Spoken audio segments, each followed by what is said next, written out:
Okay guys, so I'm in a 2004 Chevy Silverado extended cab with a Bose system and Onstar. And in today's video, I'm going to show you how to bypass the Bose amplifier super fast and easy in these trucks. But you do lose the subwoofer if you have it, and you lose the amplified feature, so you'll just have the 4 main doors. I'm not sure about the tweeters actually. I'll have to check on that. But let's get started. We have the harness, but unfortunately this amplifier is bad.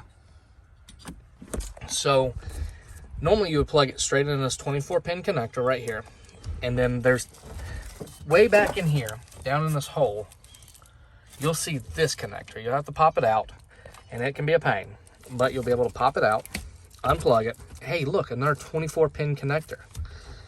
Well, plug this into there.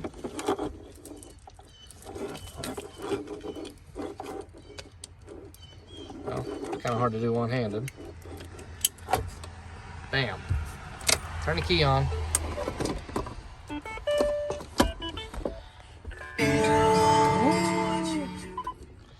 Well, there we go. It works.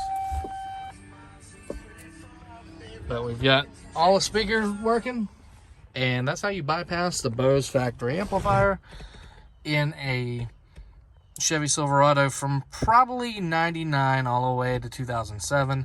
This should be very similar depending on what Bose package you have. If you have the digital Y91, it will be a little bit different, but very few vehicles had that. But this will work on Silverados, Sierras, Suburbans, and Tahoes, and Yukons and Yukon XLs. So thanks for watching, guys. I hope this video helped y'all out. If you have any questions, comment down below, and thanks for watching.